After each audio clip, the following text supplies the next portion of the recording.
The first thing you should know about my friend Andrew is that he ties his shoelaces using the bunny ears method. 2 loops, over, under, through. It's the way a lot of kids, including Andrew, learn to tie.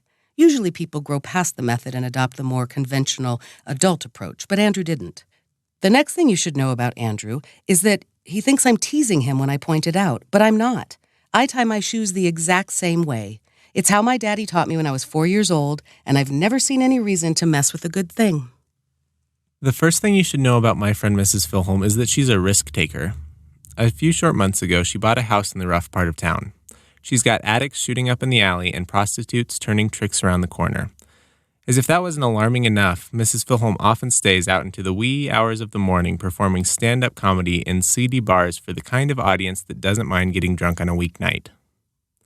The next thing you should know is that Mrs. Filholm's not unprotected. A caring and concerned friend recently gifted her a shiny new taser, which she says is the best gift she's ever been given. It's a compact little unit with a built-in flashlight. The price tag isn't very high, but the sense of safety and security that it provides is beyond value. For a risk taker like Mrs. Filholm, it's the perfect gift.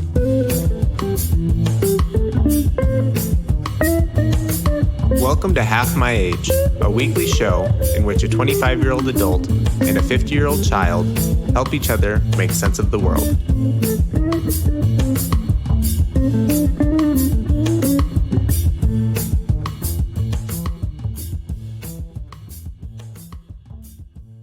Okay, I'm glad you brought it up because as you started to talk, I thought, I forgot to mention our main topic and then ask you, should I or should I not talk about how I have a taser now? You think I should, clearly. Absolutely.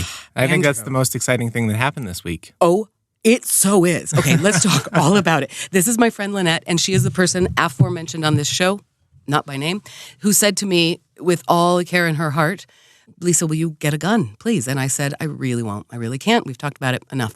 So the other day, she gifted me with I pulled it out of the case. This kind of comes in a, velvet case, and I didn't recognize the brand name, and I thought it was a new microphone. And I was like, what? And then I realized what it was, and I was actually kind of freaked out because I'll have to take a training class and DTT. No, I don't. I learned all about it in 5 seconds. It makes me feel very badass.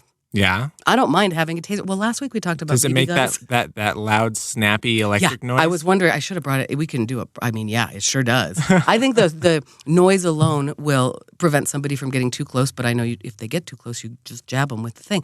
I feel like it actually, I do feel safer. I absolutely do. I've been taking lifts, as I told you, partly because of safety. I don't have to walk, although you do, because their drop points are so janky that sometimes you do have to walk a block to meet your Lyft driver. Mm-hmm. But I thought, what if I get a creepy Lyft driver? I just have this flashlight in my hand to protect me. I like that. I like the form factor. It's it's a small little handheld thing, and it is a flashlight. So there's something imposing about a flashlight. And if you look at policemen on the job, they're always using their flashlight. I think it's one of their more powerful tools, right up there with their notebook and that sort of thing. It lends an air of authority. People don't want to, if they're up to no good, they don't want to be seen. There's something. A flashlight and show me your hands or whatever. And all the floodlights in my backyard and alley, yes. Mm-hmm. Yeah. So I think the fact that the two are one device, mm-hmm. I think it's super handy. And you've got levels of escalation, right? So you can start with a hey, don't bother me. Yep. And then you can shine the flashlight on them, hey, don't bother me. And then you can jab them and light them up. Yeah, exactly right. And the noise, like I said, prevent. And the flashlight, it's a small thing, but I mean, it's not tiny. It's handheld for sure, but it's not, it doesn't fit in my palm. It's a nice, heavy flashlight. And like you just said, flashlights are also just so useful. I can see walking around my backyard, just having that thing. It comes with a little thing you can hook onto a belt or whatever. That's what you need. You need a Batman duty belt. I mean, I know. I'm getting close with the squirt, kind of. But, and so again, I can't imagine quite like hanging it off my belt, especially since I don't wear one. Maybe my purse, I guess I could see hanging it off of there. Just this is my flashlight. Yeah, a flashlight. It feels like very natural to have it in my hand. It feels useful. Seriously, getting out of a lift, why not shine the flashlight on my very own walkway? Seriously, it just seems smart to have a very bright flashlight at any point. You can look at anything, and then with just a click of the button, it's a weapon that will harm somebody, and like I said, at least prevent them, scare them, maybe just change the thing. I did another thing. I do want to talk more about the taser. I also downloaded on my phone an app that does a police siren. So if the zombies are in the alley unexpected, I am just going to go whoop. I think that's brilliant. I would love to know how that works. The first time you use that, give me a call afterwards if you're not 6 feet underground. And if I'm not too, it's not like, I think it's smart to just have an alarm if I see something, just somebody in the alley that's not harming me, but I just want them to move along and they're not. I just think that's smart. Light, sound, bees, broken glass, move along. Zombies. Okay, back to the taser. It is also a very cool prop when you are backstage waiting at the comedy hang. Oh my God, because all of the comedians think they're like 8th grade boys. They want to try it. I definitely gained some cred with my new gift that I carry in a very nice sunglasses, silver case thing. I think it's so funny. The website says this thing is like USB rechargeable. Like it's just another thing in your everyday carry. It's more cord management because it does not have, it's got its own special little cord. Mm-hmm. It's not universal. That's a shame. It is a bit of a shame, but I think it holds a charge for a long time. I just plug it in when I go to bed. I should probably plug it in next to me in bed. Just thought of that right now. Probably. I have it if someone intrudes. Put it right next to your phone. I have a siren that goes off if anybody enters my house. So but yeah, I know. I just charge it and put it in my bag. I have had to reduce the number of lipsticks that I carry in my bag just to make room for the taser. Worth it. You have a big bag? You can't fit lipsticks and a taser? It's a lot, man. The taser is pretty hefty. I got a lot going on in there. I got my joke books. You saw my notebook management. I am currently running 3 different tiny notebooks because I got one in bed and one over. That is untenable. It's making me crazy. You have to make a new evening process where you pull together all 3 of your notebooks and consolidate into one. That's madness. That's pure madness. I was showing you last week one of the methods that I used to do exactly that, and you said you found it gross, which is I tear the little pages out or use sticky notes and I tape them up by category on a wall of my house. I've always done that. So I wrote my book. It's kind of like serial killer crazy wall. It is. All you need is a little bit of red yarn, and you're on a watch list. What we're doing here, Andrew, is purging the crack brain. You're exactly right. I got a lot of ideas going on, and I've been having so much fun with comedy that things you're chunking it out, and so you try this thing there, and then it moves over here, and it works. And so I really do. I've been tearing out notebook pages and taping them by category, which that's right how I've always done it. But that works for me. I just haven't done it, I guess, because the other night I'm going, where did I write that one joke in the lift on the way here? Damn it, I can't find it. And then I got convinced that I had lost a page of my joke book, and I was telling this other woman comic that, man, somewhere on the floor of a restaurant or someplace on the floor of a lift, somebody is going to pick up this sweet, sweet joke about my new taser. Because I wrote it down. I don't remember which notebook it's in. So that's a thing. Yeah, I am surprised. I was humbled by this gift. This is a great gift for someone who is concerned about me out of love. She knows I'm a badass. She's not really worried, but she's concerned. And honestly, I'm humbled. But that's the greatest gift you can give a single woman, I think. And I am, me. I don't think of myself as somebody who wants to harm people, but I suppose if someone's really attacking me, I do enjoy the idea of harming them a little bit. And don't want to carry a gun, never will. But a taser, I hadn't even thought of it, and it feels real good. Well, it's a little peace of mind, right? Yes. There's something about even if you've just got a little bit of protection, it feels better than being totally defenseless. I know. Right? That it's being totally vulnerable in a sketchy place it's a bad, icky feeling. It's gross. Yeah. Anyway, so I'm really shocked at how much I love that gift. Thanks, Lynette. Honestly, my God, I was surprised, and I'm sort of keeping note of good gifts for divorced people because you're just it's just such a process. You should put that in a blog post and share it with the world. Yeah, that's a really good one. There are others too. Anyway, so that's good, Andrew. Thanks for bringing up my taser. I thought you'd like that. Oh, I do like a taser. You can play with it. I bought Delaney some pepper spray. Well, she and I, we both walked to work when we met in an office building. We were both working in the same building. And on the way to work, we'd have to pass this extended stay hotel. Oh, yes. And it's right off the interstate, and there's always a lot of sketchy people coming and going. And, one day every 2 weeks, we'd be walking to work at 6:30 in the morning, and there'd be some kind of bust going on. The police were always at this hotel. And it's not really in a sketchy part of town. It's just right off the interstate. Yeah, so I think right. It's a common place for people to stop. And it's cheap. It's cheap and it's a few miles outside of Denver. Like Right. it seems like a place you would stop. There's good parking. Yeah, absolutely right. You can park there and it's not a hassle and nobody notices you're there. That's a good point. There's some sketchy activity there. So I bought Delaney some pepper spray, and she's never used it, but it's always in her purse. And I, being her boyfriend, have a fair amount of comfort just knowing that she's got that if she needs it, and it's at hand. And it's I would like to talk to you about pepper spray. Someone recently gifted me some pepper spray. My friend Ana Julia, you know her. Mm-hmm. She went and took a pepper spray class, and she had an extra, and she gave it to me. Same thing, same beautiful gift. Like, I know you live alone. You've told me your neighborhood's pretty sketchy. So do you want this? I said, yeah. I got to tell you, pepper spray makes me nervous for all of the, I think, real reasons, like it might come back in your own eyes and da-da-da. And the whole thing, I mean, if you're walking with your finger on the trigger, okay. Maybe it can prevent something. That idea of having it in my purse and a little thing, which I've done, for years, please. I can't find my lipstick when I want it. And when I'm being attacked or somebody is coming at me or there's a problem, I am not reaching for my pepper spray and then maybe having to test the wind with my finger like a scientist. The taser makes me feel. Let's get Delaney a taser.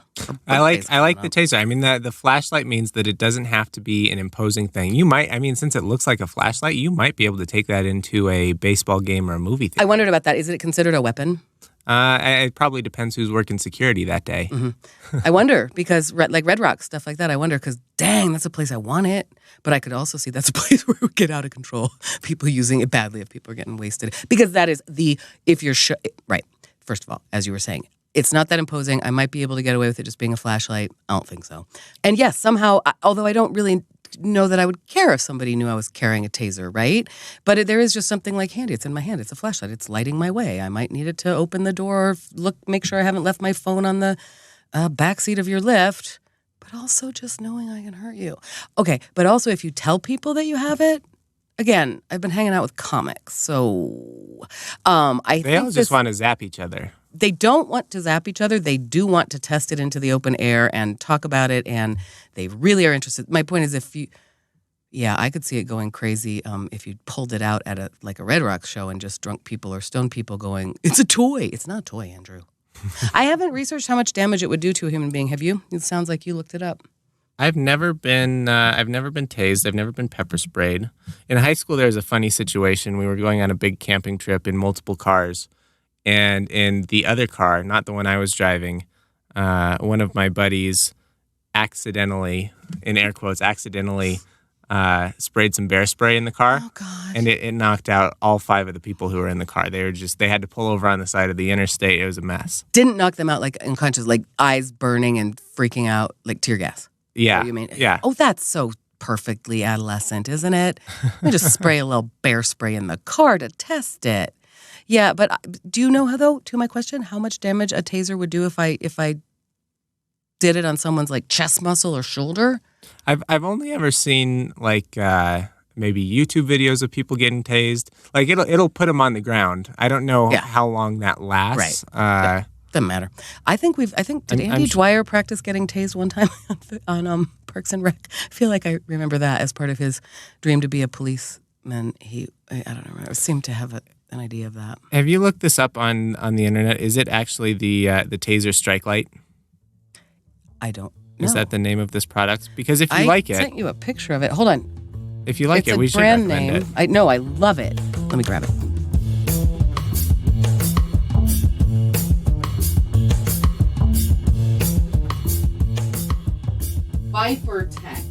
Vipertek. See, this is a good test. You got out of this recording studio and you got into your purse and found your taser.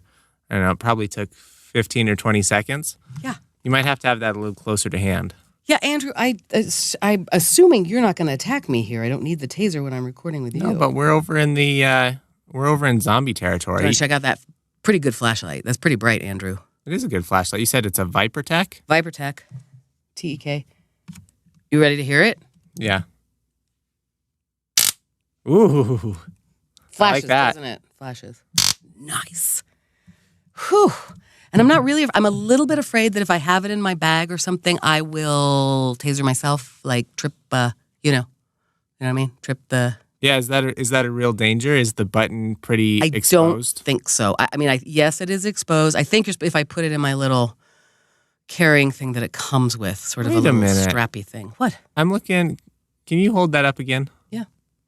I'm looking. There's a Vipertek one of these on Amazon for $13. It's not the one you got, but it looks like it'd still do some damage.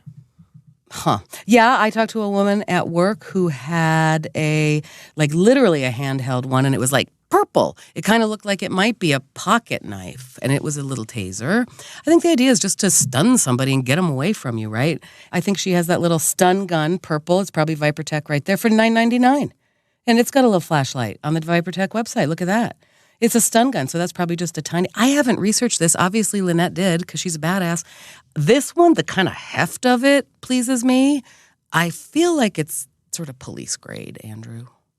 And that makes me feel pretty tough. I really can't believe how much it makes me happy. I feel sort of confident. I don't know. It's kind of good. What I've been saying to people, I'm going to say a swear, but it makes me feel very don't fuck with me, and I appreciate that. Can I introduce you to one of my favorite made-up words? I wish you would.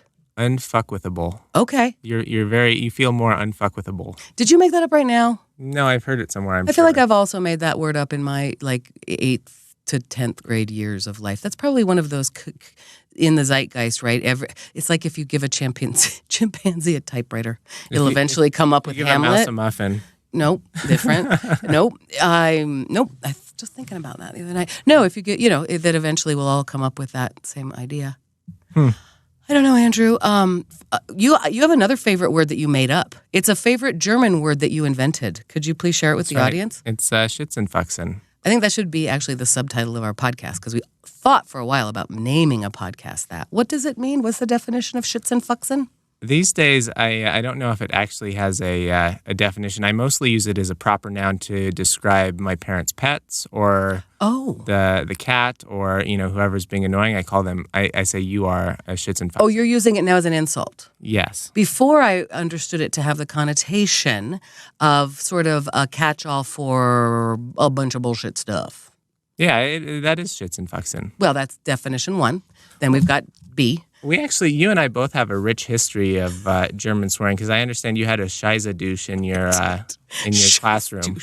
Oh, my friends in college invented a fake German word called Ausneig. That's not a real word, right? That's a made-up German word. I have no idea. I don't know German. No, I know. No, same. There is a certain kind of person, and the people in your class who. Yes, I used to make the kids stand under the metaphorical shit shower when they were trying to dazzle me with their bullshit instead of coming with real literary criticism. And I would say, wash it off. And then, yes, that class came up with, douche is shower in German, and Scheiße douche. So there's a certain kind of person who thinks German is funny, and it is. I mean, the way German is built is funny. It's probably the funniest language. Do you think so? What language do you think is funnier than German? That's an interesting question. I don't know how to define funny. I think for a culture that seems so buttoned down, when I think of Germany, I think of BMW, I think of German engineering, a very straight-faced. Sure. No, Germanic. Yeah, severe. Yeah. I think of a very severe man named Hans. And for such a severe-seeming culture, that is a very whimsical language. Oh, I suppose whimsical, because you can just put things... Oh, that's cute, Andrew, that you think of it as whimsical. I think it's sort of a regimented language, and it's just we don't have any room for sort of gray areas in poetry, so we just put all those words together to make one word. I think it's like a lack of subtlety, but maybe it's whimsical. Please tell me.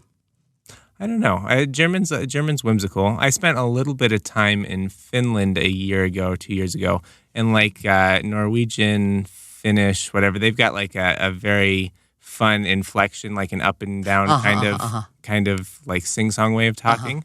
But I think the idea of mashing all those words together into one long word, I think that's pretty whimsical. Okay, I'm down with you. I like it. Whimsical. Yeah, that is funny, right? Anyway, so, yep.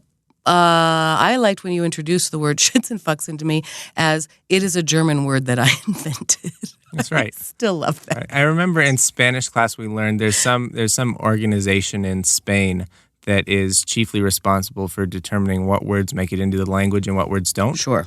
And I don't know if there's the same kind of process in Germany, but I feel like I, Andrew Bridges, have the authority to make up a German word if I feel like it. I love that. I think they would disagree with you, the language keepers. But hey, Andrew, I just got a notice on my phone. Guess what was just delivered? We should probably stop the podcast. Cooler? It sure is. No time. What I did is that, I mean, not to get it set up, I just mean to get it off my front porch so it doesn't get stolen. Packages in my neighborhood are high risk. So I did some research about what kinds of air coolant we could do in the studio. No way are we getting into an HVAC system, which requires a split register and a thing. And we don't need it. We don't need moving air. We need to cool it down, keep it cool for an hour.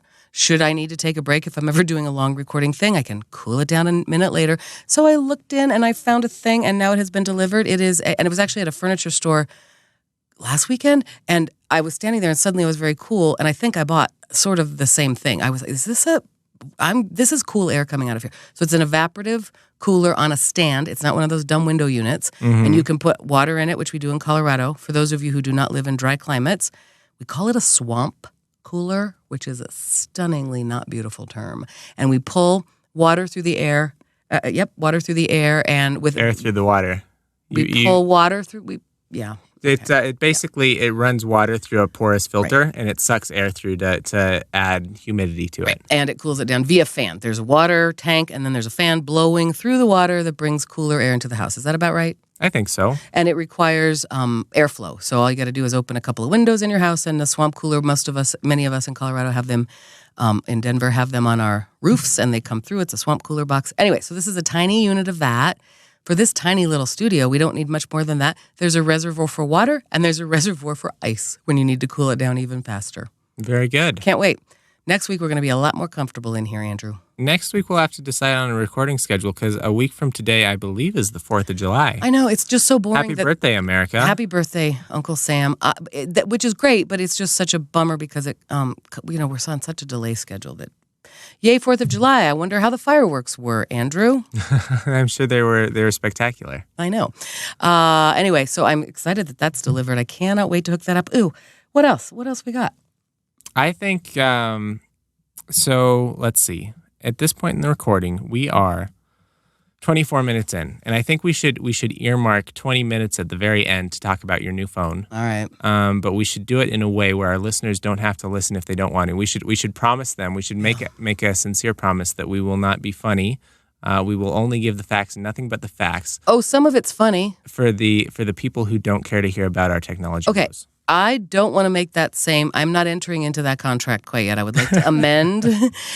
Yes, we will save the phone discussion till the end of the program so that if you really hate hearing us talk about technology, you can end and we can part our ways for the week, and we'll see you next Monday.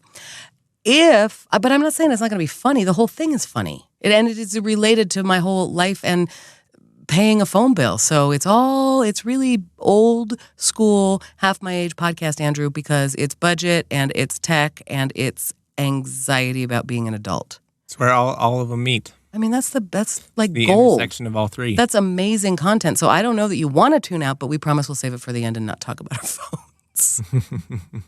That's all. That's all I'm saying about it. Do you have any follow-up this week, Mrs. Filholm? I don't know. You sure do. You made a whole document I know, but with a table of contents. Oh, funny. Okay, that document is in the trash. I did a thing. Uh-oh. Well, it's a different. I did. Okay, Andrew, all I wanted to say is that we're having difficulty staying in touch throughout the week about our show because you will not pay attention to Slack in a way that works for me. So I just thought we could You didn't say anything this week. Slack. You said your notebook game is off. I know, because I put anything that I thought into the follow-up document. I also don't respond to text messages for like my family. I know. I'm just not a communicator. I know. So my point is I am trying once again to get this shit organized for our show. And I thought, all right, I'm going to make a Google Doc, and we'll have a table of contents and we can make a heading one for every idea of follow-up that this is a place that I could put crazy little thoughts I had. This is a place you could follow up. As you have seen, it's a long document. And earlier we were having trouble with that. Like, how do we navigate that? So I've got a table of contents. If we want to follow up on House of Mirrors, you can just click that and go down, and there's all this research that I did when I was doing show notes. I don't know that we want to talk about it again. we could just get rid of that. I'm just saying this is where we can hold all of the things that we might want to follow up on. I see. This is a reference document. Yeah.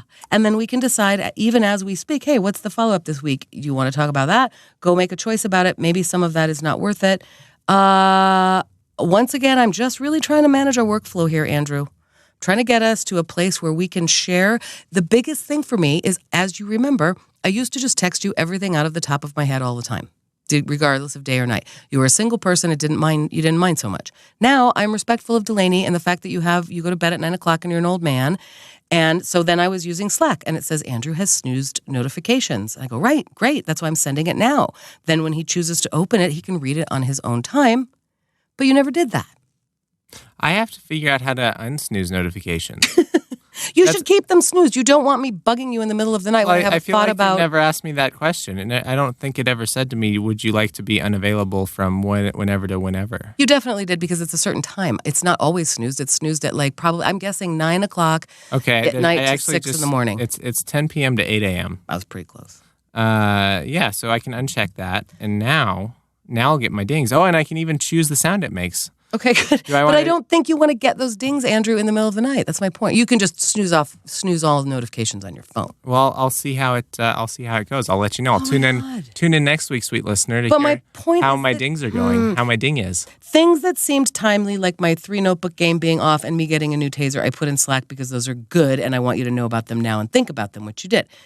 The other stuff, this is all follow-up. And I think, in my mind, this could be a double document. It could also be possible topics. We just put them here. We can visit them as needed. It's a shared document. And then we don't have to have all this back and forth. Doesn't that make sense? You don't like that for a workflow? This Google Doc? Fine. Oh, it's fine. I don't put anything in our existing Google Docs. I know, and so I'm trying to say that this is the one that you should at least check. The other ones are kind of defunct. Like, for example, what did I write about dance shows? I had some follow-up last time we recorded. This actually made me laugh. I was just looking at it. You've got dance shows. 3 words underneath this header. It says, was it slutty? Right, because you described about how you went to this fabulous show in Colorado Springs, and yeah. Yeah, and we talked about it, and it was a really well-produced thing, and the young dance culture, and that whole subculture, and your girlfriend being part of it, and one of the side effects of being interested in dance is that you're interested in dance. That's some good follow-up. And then I thought about the young girls who do dance shows anymore. Was it slutty? A little bit. So the studio that Delaney teaches at is a very, I don't know if the lady who runs it is Christian, but it's in the middle of Littleton, Colorado. It's a very Christian area. So it's not slutty. And Delaney's constantly going through her music. She'll find the perfect song and she wants to choreograph a dance to. And there'll be one swear word in it. Maybe it's even a baby swear word like damn or something. Uh-huh. And that song gets put away because that's a little too risky for the 3 and 4 year olds and the 11, 12 year olds and whatever. Mm-hmm. So at this dance show I went to in Colorado Springs, which is kind of funny because Colorado Springs is like a known area for Christianity focused on family. Right. It was a little slutty, and there were some swear words in the songs. So I was surprised by that. I mean, I just wondered about that because that has been. I don't have daughters. I don't know, man. It has made me uncomfortable for many a year. I think it totally depends. It's definitely a dance studio culture thing because not everybody's that way, and you certainly you can take a clean song to a show and still do well, I assume. Sure. But it was you've got girls who are maybe pre-puberty, totally, who are doing crazy sexy moves. They're strapping on fake hair. Oof, ooh. It makes me nervous. Also, high school girls, I mean, there were times, I taught high school, and there are times that the pom-pom girls are doing their routine at the homecoming carnival or whatever, rally, pep rally, and the young male teachers were like, I gotta leave the room now. I mean, this is, this feels illegal watching it. Man, I don't know. And then I don't know. You know what, that sounds judgy. So maybe our listeners could write in and tell me, mothers of daughters, I am sure there is something there are many things, my God, empowering and wonderful about being a dancer. I believe that. I took dance classes much of my life and then went to theater school. The exercise, the empowering stuff it does for your body, all of it. I mean, my God, all of it. It's so good to have an activity like that for your kids. But I'm not sure how you negotiate the sexiness of what appears to me to be sexy. Maybe if we have listeners who could help me understand it, they could write into us. How would they do that? They would send us an email at HMA, that's H is in half, M is in my, A is in age, at slova.app.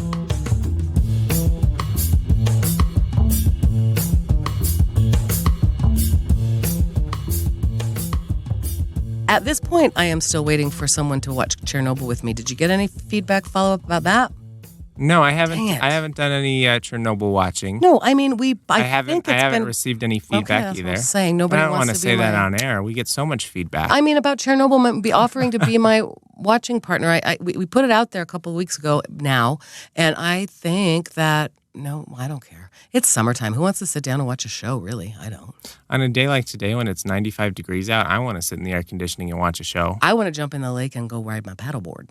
That would be nice. It'd be nice to get in the water today. It is so unbelievably hot. Mm-hmm. I know. It'll be interesting. We've had a real weird, some hot days, some cool days, but jumping in the lake, jumping on the paddleboard, that sounds fun. Yeah, so summertime. So by the fall, maybe someone will want to be my Chernobyl virtual watching partner so that I don't get scared and so that we can talk through it. Do you remember so many episodes ago when we were talking about Do the Right Thing, and the whole movie is set on the hottest day of the year? Yes. Well, today is probably the hottest day of the year we've had so far. And you decided to spend, a couple hours on the hottest day of the year in a Verizon store. Yeah. Did things kick off? Did you burn down the Italian pizza place? No, but it was maddening. Lately, I have been saying to people, Andrew. Oh, this is, by the way, dear listeners, No. this is where we break into the part of the show where we talk about tech. Not yet. I have one more thing to say. Okay, Hold on. okay. You're right. Like the hotness of, I have been realizing I bought this house when it was covered in snow. Then we've had spring, a weird spring with a lot of snow, but I've watched the flowers bloom, still going. It's amazing. It is very clear to me that as this neighborhood heats up, that's when the zombies are going to come out more and more. And I have been saying regularly to people, no. My neighborhood is going to be Do the Right Thing on a hot July day. It's going to be like we killed Radio Raheem. You can feel the urban, oh man. I mean, when you can see heat waves rising off of the asphalt and the burnt grass in Denver, Colorado, it's very clear to me that human beings act more crazy on very hot days, and I'm very aware of that right here on Shakedown Street. I did draw version 2 of the estate map. Yeah? Is that going to be in the show notes? Can people see it? Yeah, it'll be ready. I've got it right outside the curtains here. I just have to add a couple of more things, and I did do that. So version 2 of the estate map should be available in our show notes. Check it out because I have done some changes to the property. What are the major differences between version 1 and version 2? We took down that fence so that Clay Beach is bigger, and the sandy beach area is now reserved for sandy beach area. It used to have the wheels on it. Now that's moved. So Clay Beach has expanded. That's the biggest thing. I took down that fence. Oh, watercraft storage moved. That's the biggest one. Watercraft storage. Yep. That was so kind. It's so hard to store a boat that large in a tiny garage. Yeah. So the watercraft storage has moved to the south side of my outbuilding. And so not huge changes, but I feel that it's important to keep it up as a wayfinding system and as an archive for future generations who wonder, how did this estate, like really, what are the iterations of this beautiful place? So do you ever, when you listen to maybe it's a podcast, maybe it's a radio show, maybe you're just talking to someone on the phone and you're picturing their surroundings, don't you wish you had an estate map when you were talking to them? Don't you though? I know. Somebody asked me recently if I could please send them a picture of our studio because they wish that they could be here with us, and I went, as it is with all sound studios, it's not good inside. But I did put a picture up on social media of just you over our isolation screens here, and they liked it. That sufficed. Our listeners were happy with that. If only they knew how many towels, curtains, blankets. It does not feel like when you watch videos of professional musicians recording some lyrics, laying down some tracks in a professional recording studio. It doesn't quite have that same look. I've been in a lot of different sound studios my whole life, some of which were very right. If you have a place like built a hallway of tiny little isolation booths, of course it doesn't look like that. But in terms of like the next level down from that, that's exactly what it looks like. Legit? This we may decide to cut this, but have you listened to the 2 most recent episodes of Roderick on the Line? Yes. Where John Roderick he talks about the history of his bands. Oh yeah, I did. Mm-hmm. And he also talked about his recording situation. That he had a band the Western State Hurricanes. I strongly recommend that people go and listen to these 2 episodes of Roderick on the Line. It's a great place to jump into the show and get the backstory on these at least one of these hosts that I've come to love over the course of several years. I've been listening to their podcast for probably 4 or 5 years now. Yeah. But he had this amazing band with some amazing talents in it, and they were called the Western State Hurricanes. And one thing led to another, and it kind of fell apart. And one of the major things that made that happen was they went to a friend of a friend for a free recording situation. And this guy, he had set up some decent-looking equipment in his basement. And by the time they got the tracks laid down and they took the recording to someone to be mastered, it turned out they couldn't do anything with it. So there's a whole story there, and I strongly recommend that people go listen to it. But it is interesting to know. There's a lot that goes into a recording studio other than just making a place where noise doesn't bounce off the walls. There's a lot of equipment, and I forgot about airflow. HVAC is a real problem. And I now read it and go, one thing that people don't think about when they're building a tiny little isolated soundproof thing is airflow. I did mess up on that count. Well, like, for example, in my apartment, it's got a lot of airflow, and that's problematic. If I was going to design a studio in there, I would specifically exclude airflow. Yeah, exactly. It'd probably be just as hot as this one. So what I took away from John and Merlin, but I'm not sure which show it was this week because, I've got them in my ears a lot. At one point, Merlin Mann said, I wish that everyone could have the opportunity to make a podcast and put it out there and then understand how shitty it feels to listen or be reminded of how dumb you sound week after week. And he was saying it must have been to John Syracuse. And he was just saying, I wish everybody had that opportunity to put it out there because this is how I feel a lot. My friend Lorette once said to me, she thanked me for the podcast and she had listened to an older episode. She was catching up and I was very surprised. Like, really? That was valuable to you? And she said yes. And I said, God, it's so stupid every time. And she said, the best thing, she said, I imagine you must have a vulnerability hangover after listening to it or when it's put out or whatever. And that's exactly kind of how it feels. But then I felt, hey, our podcast friend Merlin Mann, he can relate.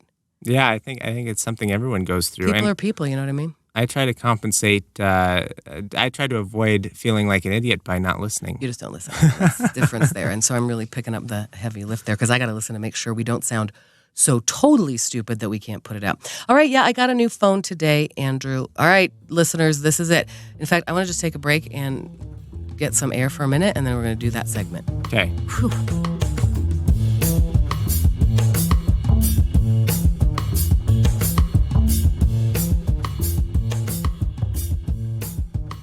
Okay, are we on?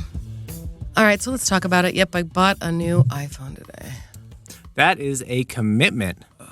Good golly, Miss Molly. What did that set you back, if you don't I don't want to talk about the numbers because it's all a real weird, there's machinations. I bundled a thing and I got a thing and then I got there. I was sitting there comparing AppleCare to the Verizon thing and the standard practices do not accept the carrier's insurance. And I went deep into the fine print, Andrew, and I think they're almost identical with the bonus, a couple of different things. Anyway, so here's the thing. The reason...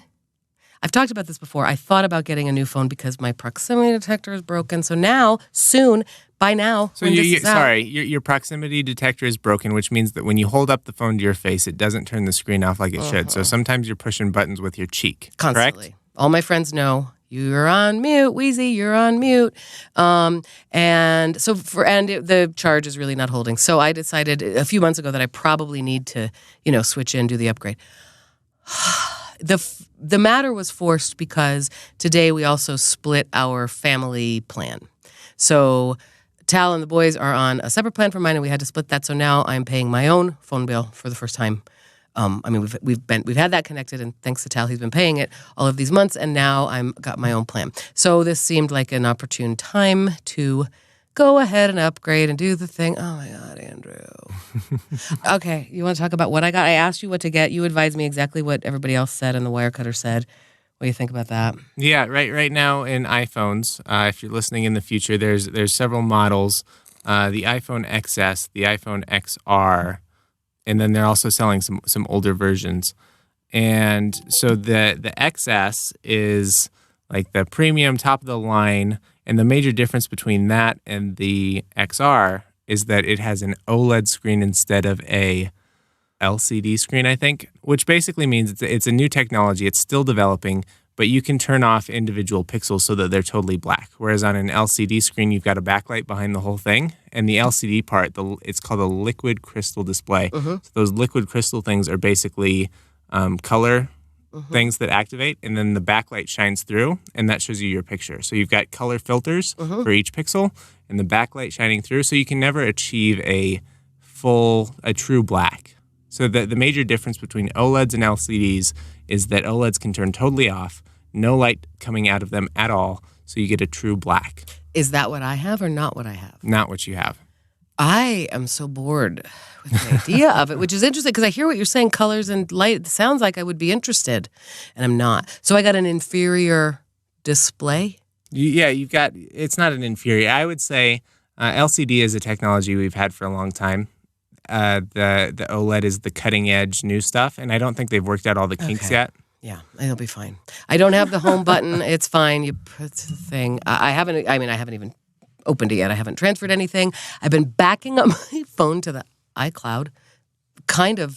It already does it automatically every day, but I just thought at any moment I might have to transfer over, so I kind of got weird about that. Yeah, it's a whole lot of anxiety having to, it's a big chunk. I don't know what I'm paying because I went, you know what? I decided to pay monthly because if at such time in my 2-year contract, Apple comes out with some, perfect product, I have the option to upgrade right then and there versus now I'm stuck with this old out-of-date phone. And let me tell you, a little part of me, Andrew, is worried that I'm going to get screwed by the Apple Corporation and buy a giant piece of equipment for a lot of money and then feel real sad about it. Can you understand what I'm saying? I can't imagine why you'd feel that way, Mrs. You know what I'm saying? Filholm. It's a little touchy for me. So I went ahead and paid monthly, which I'm sure I'm paying more. I don't care. I can't kind of even. Suck it up. Do it. I bought the very fancy lifetime warranty glass thing on the screen protector because we know that I need that. So I got a very nice one. Got a nice case.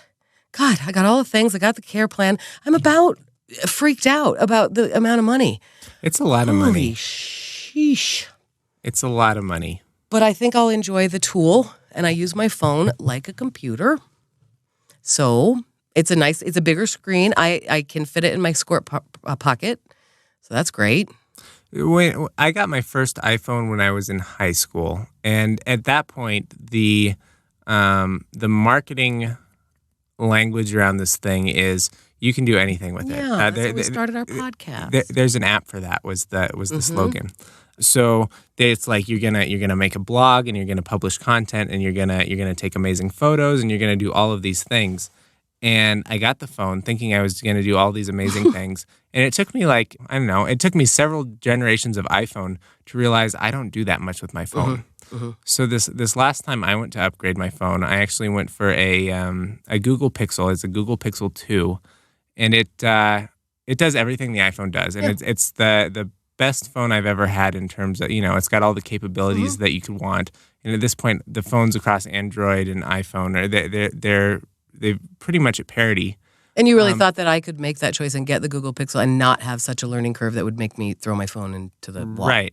But the reality is that it doesn't matter whether I have an iPhone or a Google Pixel. I just don't use the damn thing. I just told you moments ago that people text me and I don't respond. I'm not looking at Slack. My phone is very much a I don't know. Is it a phone? Do you call people with it? It's a vestigial organ. I don't use the damn thing. Do you use maps?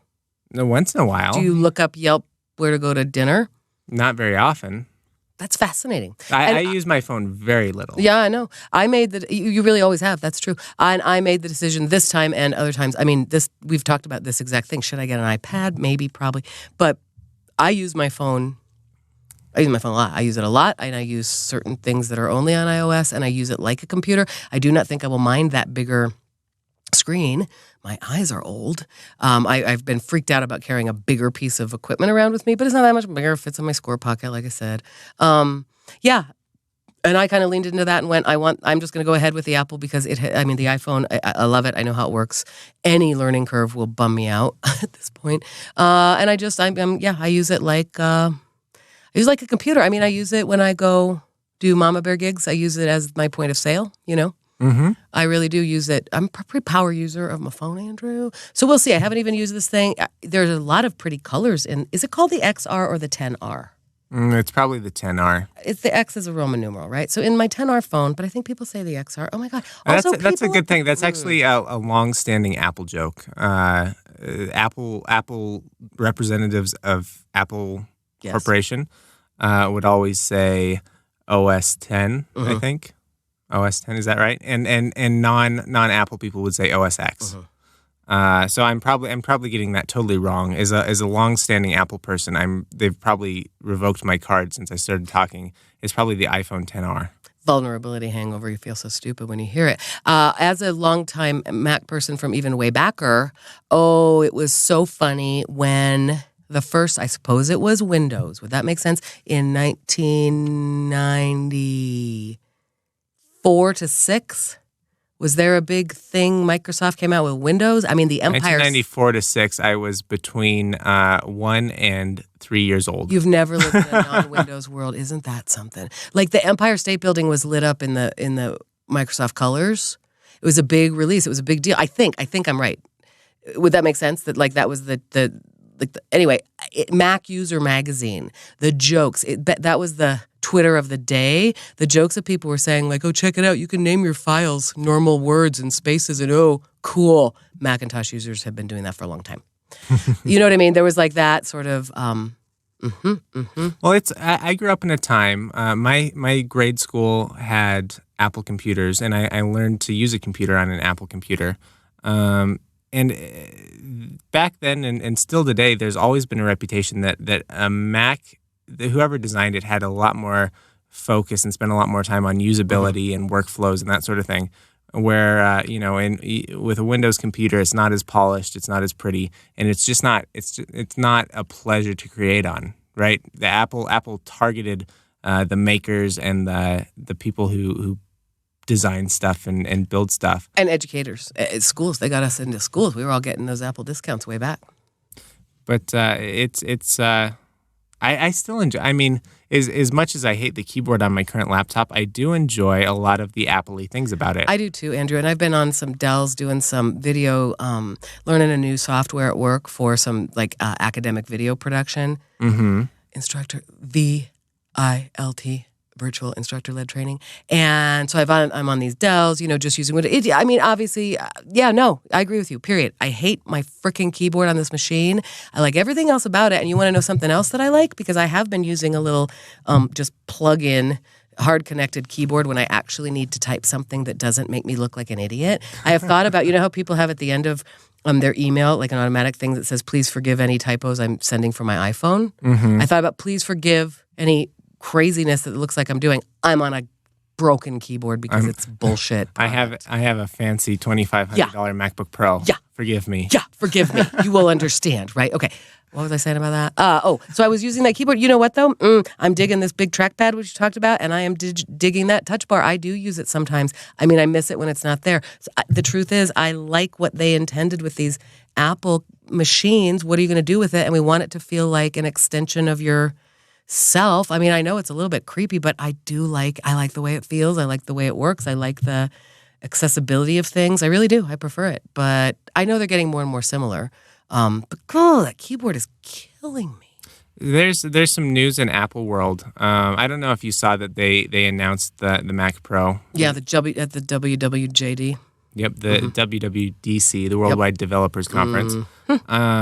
And it was a big moment because the previous Mac Pro, the top-of-the-line computer that Apple makes, hadn't been updated since, I think it was 2012 or something. It's a very old thing, and it looked like they had left this thing to die, and they weren't gonna make computers for people who needed super powerful computers anymore. They've been focusing on the mass market, and they've ignored the pro, not even prosumer, professional. Professional grade machines. So they announced this new machine, and it came out to mixed reviews. It's crazy expensive, and it also comes with a display that's just as expensive as the computer. You can buy the computer, I think, for $6,000, and the display is $5,000. So if you want to get the whole Pro setup, you're in for at least $11,000. But anyways, for a Mac lover like me, who is I'm a professional user. I'm not editing video all the time, so I'm not pushing my computer super hard computationally. But I've got the top of the line MacBook Pro. There was some really good news. They've created a special team in Apple for these Pro products, and right now that includes the Mac Pro that they just announced. It includes the iMac Pro that they've had out for a couple years, and it's going to include the next release of MacBook Pro. So Macintosh Book Professional. Theoretically, the next version of the laptop that you and I both have will be designed by a group of users who really are sympathetic to real professional users, not the imagined professional users that our computer was designed for, but people who actually spend 15 hours a day on their laptop. So fingers crossed. Yeah, how much is that going to set us back? And thanks a lot. Probably a fair amount. I know, and now I have maybe they'll pay me some to take this back eventually, right? I got to live with that, because I seriously sometimes look at this Macintosh Book Professional and I go, oh my God. That's it's not dead to me. It's just, as I have said many times, it's not as fun. It's fine. I mean, it's working. It's just the keyboard. You feel hurt by it. Oh, I do. Right? It kind of gives me a bad mood, and I think I'm stuck with it for 5 years. I cannot make that decision for another 5 years. Truth is, they would buy this back for maybe some money, and it's not the end of my life. Well, I got a question about your phone thing today, which is, what did you do with your old phone? Did you get some money on a trade-in? Yep. So with your computer, when they finally announce the machines we want, you can trade it in and you can save yourself some hassle. You can sell it on eBay. Right. I've actually had really good luck selling old electronics on eBay. Yeah, you showed me. You know what, Andrew? I did commit I looked it up right then and there, like what a buyback program would give me for this phone. I hadn't done my homework on that. And I accepted Verizon's offer. I'll tell you the numbers later. But yeah, last time I turned in a phone, you sent me somebody was giving me more. I think I should probably get more, and I can cancel that with Verizon. I haven't given them my phone. I have it right here in my hand. I'm going to do the swap myself and then mail it in. So I can get out of that if I find a better deal. I should look at that, because if I can get another $100, I bet I can out there somewhere. I think you can, and there's different grades of buyback programs or whatever. Apple's got one. There's a big company called Gazelle that's got one. And then if you really feel like you want to go for it, you can list it on eBay, and you'll probably get an extra $50 from a private sale. Yeah. Cutting out the middleman. Don't want to do that. Happy to give it to a middleman, I'll tell you what. So I'll probably look into that, although, again, it was a matter of kind of like, fine, lady at the Verizon store, great. Yeah, bundle it all. Sure, sign me up for all of it. I mean, I didn't get the craziest plan because I know how much storage I use. I mean, that's the good news. I did go in looking at that. I did look up right while we were standing there, our family plan. I looked up how much data I use. And then, even though I could have gone with the medium plan, I hate how this stuff works. You asked me how much did it set me back. It's impossible to know. Yeah. Because I could have gone with the medium plan that, I could totally make do with 4 gigs a month. I use 2 a month, and I work my phone like a machine, like I said. So I think I could have done with the medium plan, but it is, whatever the hell the number was, let's say $80 a month. No, $70 a month for that. But then if you just get the unlimited plan, it's $80, except if you do auto bill pay, which I certainly will do, it's $75. Like, why are you doing that to me? You have these 3 different levels, but then also there's this other thing. But it's a like flim flam. They're just talking fast. Bunch of flim flam men. Feels like it. You're just flim flam artists. I mean, like, God, I hate being handled in that way. And the thing is, like, I went in there before Tal to say, hey, let me, figure this stuff out before you come so we can make this efficient. And what I was saying is, what are my options for service plans now that I'm on my own? What are my options for my phone? Like, what are the colors of phone? We could have had that discussion. And she just looked at my account and went, okay, well, your husband needs to come and we'll wait for him to get here until we can really do anything. What and then a pain in the butt. I can't tell you, man. And then he gets there, and then there's all these questions for me, like, well, okay, so you're going to make this call to switch service, and then you're going to tell them what plan you want. And I went, whoa. Literally why I'm here. Literally what I asked you to tell me about is what plan should I be on? Oh my God, Andrew, whatever. It's fine, isn't it? I have plenty of service. The truth is you can change that stuff up at any time. I'm just going to have to watch it. Ooh, guess what? I've got all these now automatic bill pay things because we've talked about how I didn't have my auto bill pay set up for power, which I thought I had. I didn't have my mortgage set up, which I thought I had. Now I'm getting on it. Pretty soon Mint is going to be able to give me an absolute snapshot of, my actual budget. Andrew, I'm getting real close to that. Yeah, we started working on that in 2018. We sure did. And yet, Even though I have forgotten to pay some bills because I thought I was automatic. And I mean, whatever, I make up. Yeah, okay, yeah, I have the money. My credit score continues to go up. That's fantastic. I don't understand that algorithm, Andrew, because it doesn't feel like it makes sense, and I've never understood it. And it's just weird. My credit score continues to go up, even though I continue to feel like I have less and less money in the world. Oh, golly, it's expensive to live, isn't it? If you make these choices, it is expensive to live. It's not expensive to live if you don't choose to have iPhones and sound studios. Hashtag blessed. The choices I make are expensive. I'm going to the eye doctor tomorrow. I got to get new glasses. Not expensive. I'm going cheap on those. You've always done, since I've known you, you've always done cheap glasses. Always. Since you've known me is when I've been wearing glasses. I got one pair of like good ones and just went, no, that's too expensive for the progressive lenses, and I'm not good to my things, and that just seems like something I could lose or break real easily, and so I go cheapy, almost disposable. Like I sort of figure I get them once a year, and they cost me about $120 for the full bifocal lenses, and that's great. I am also trying tomorrow to see if I'm a candidate for contacts, Andrew.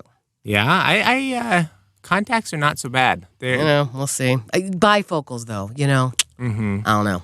We'll see. And I don't even know if I'm having an appointment tomorrow that is specifically designed to see if I can wear contacts, and I got to figure that whole thing out.